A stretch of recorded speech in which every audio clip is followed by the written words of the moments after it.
কোনোবাই ঈশ্বৰ বিশ্বাস কৰে কোনোবাই নকৰে কোনোবাই ৰাতিপুৱা শুই উঠি বাতৰি কাকতখন মেলি দিনটো কেনেকুৱা যাব হেয়া চাবলৈ ৰাশিফলত চকু ফুৰাই কিছুমানে ৰাশিফল নপঢ়ে ঠিক সেইদৰে কোনো লোকে বাস্তুশাস্ত্ৰ বিশ্বাস কৰে কোনো লোকে নকৰে এই বিশ্বাস অবিশ্বাস এয়া মানুহৰ সম্পূৰ্ণ ব্যক্তিগত কথা আজি এনে এটা বিষয় বাছি লৈছো যেটো বিষয়ৰ ওপৰত বহু মানুহৰ বিভিন্ন প্ৰশ্ন আছে বাস্তুশাস্ত্ৰৰ বৈজ্ঞানিক ভিত্তি আছে নে কেৱল মানুহৰ বিশ্বাসৰ ওপৰত ই চলি আছে বিষয়বস্তুৰ ভিতৰলৈ সোমোৱাৰ আগত প্ৰথমে এটা কাহিনী শুনিলক এটা সঁচা কাহিনী যি কাহিনী এজন লোকে নিজৰ অভিজ্ঞতাখিনি প্ৰবন্ধৰ আকাৰে প্ৰকাশ কৰিছিল বাতৰি কাকতত অলপতে উদয় নামৰ এজন ব্যক্তি 3 বছৰৰ পিছত গণেশ নামৰ বন্ধুজনৰ ঘৰলৈ গৈছিল ঘৰত উপস্থিত হোৱাৰ পিছতে লোকজন কিছু আচৰিত হৈ পৰে লোকজনে ঘৰৰ প্ৰাৰ্থনা গৃহটো পূৰ্বৰ শৌচাগাৰ থকা গৃহলৈ নিছে পিছত খবৰ কৰি জানিব পৰা গ'ল যে বাস্তুশাস্ত্ৰ অনুসৰি ঘৰটোৰ অৱস্থান সঠিক নহয় বুলি এজন বাস্তু বিশেষজ্ঞই গণেশ নামৰ লোকজনক কৈছিল তেতিয়া বিশেষজ্ঞজনৰ পৰামৰ্শ মতে গণেশে সন্মুখীন হৈ অহা সমস্যাৰ আৰু দুখবোৰৰ প্ৰধান কাৰণটোৱে আছিল ভুল দিশত সজোৱা ঘৰখন পিছত বিশেষজ্ঞজনৰ পৰামৰ্শ মতে ঘৰৰ দিশ তেওঁ পৰিৱৰ্তন কৰে তেতিয়া লোকজনে প্ৰশ্ন কৰে এতিয়া আপুনি ইয়াৰ সুফল লাভ কৰিছেনে সেই সময়ত গণেশে যি উত্তৰ দিছিল সেয়া অতিকৈ আচৰিত আছিল তেওঁ কৈছিল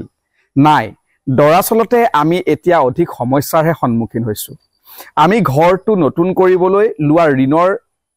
অতিৰিক্ত বুজা এতিয়া আমাৰ মূৰৰ ওপৰত আহি পৰিছে কিন্তু পত্নীৰ মনত বাস্তুশাস্ত্ৰই এনেধৰণে ৰেখাপাত কৰিছে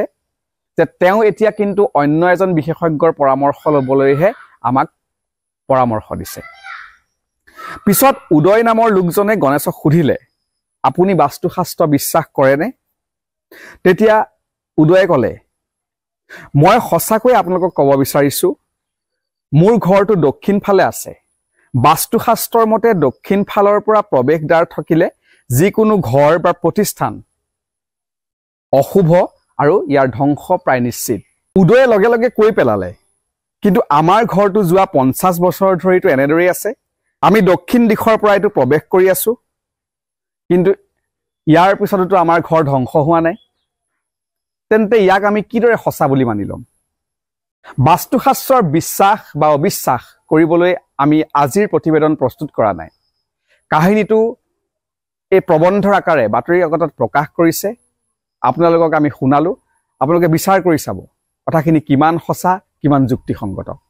বাস্তুশাস্ত্ৰৰ বিষয়ে জনাৰ পূৰ্বে ইয়াৰ ইতিহাস আমি জানি ল'ব লাগিব মৎস্য পুৰাণত বাস্তু পুৰুষৰ জন্মৰ বিষয়ে এটি আকৰ্ষণীয় কাহিনী আছে বাস্তু পূজা আৰু নিৰ্দেশনাৰ তাৎপৰ্য ইয়াৰ জৰিয়তে বুজিব পাৰি ভাগৰুৱা অৱস্থাত ভগৱান শিৱই ৰাক্ষসৰ সৈতে যুঁজি থাকোতে প্ৰচুৰ ঘাম ওলাবলৈ আৰম্ভ কৰিছিল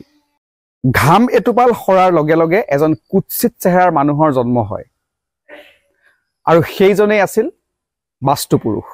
এই লোকজন অত্যন্ত ভোকাতুৰ আছিল ৰাস্তাৰে অহা মানুহক খাই পেলাইছিল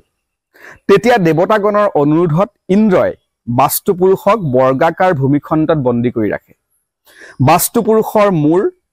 উত্তৰ পূব দিশত আছিল আৰু ভৰি আছিল দক্ষিণ পশ্চিম দিশত যেতিয়া তেওঁক বৰ্গাকাৰ এটা ভূমিখণ্ডত বন্দী কৰি ৰখা হৈছিল তেতিয়াই বাস্তু পুৰুষে শিৱক আৰাধনা কৰিবলৈ আৰম্ভ কৰে আৰু ধ্যানত বহে আৰু এদিন শিৱ সন্তুষ্ট হৈ তেওঁৰ সন্মুখত ধৰা দিয়ে লগে লগে ভগৱান শিৱক এই লোকজনে তিনিওখন পৃথিৱী ভক্ষণ কৰিবলৈ অনুমতি বিচাৰে আৰু শিৱয়ো সঁহাৰি জনায় শিৱৰ পৰা তেওঁ বিচাৰে যিসকলে নিৰ্মাণ কৰিব সেয়া লাগিলে ঘৰেই হওক বা দোকানেই হওক প্ৰথমে বাস্তু পুৰুষক পূজা কৰি ল'ব লাগিব আৰু ভোগ প্ৰদান কৰিব লাগিব তেতিয়াহে কল্যাণ লাভ কৰিব আজিকালি বহু লোকে নিজৰ ঘৰখন সজোৱাৰ ক্ষেত্ৰত ঘৰত পাকঘৰ ড্ৰয়িং ৰুম বেডৰুম বা বাথৰুম আজি নিৰ্মাণ কৰাৰ ক্ষেত্ৰত বাস্তুশাস্ত্ৰৰ পৰামৰ্শ গ্ৰহণ কৰে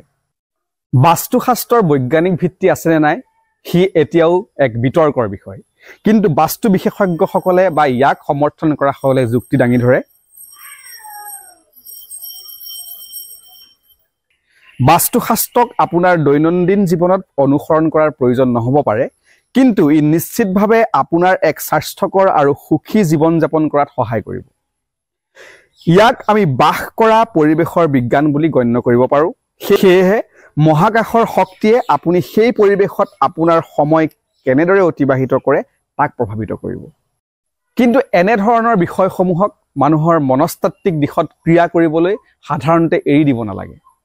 যদি এনেবোৰ বিষয় মানুহৰ মনত এবাৰ সোমাই যায় তেন্তে ইয়াৰ পৰা ওলাই অহাটো বহু কষ্টকৰ হ'ব। আমি ইতিমধ্যেই কৈছোঁ, বাস্তুশাস্ত্ৰক বিশ্বাস কৰে নকৰে সেয়া সম্পূৰ্ণ ব্যক্তিগত বিষয়।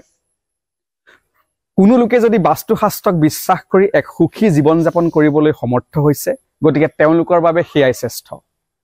কিন্তু আন কোনোৱে যদি বাস্তুশাস্ত্ৰক বিশ্বাস নকৰাকৈও বৰ্তমান জীৱন যাপন কৰি আছে, তেওঁলোককো কেতিয়াও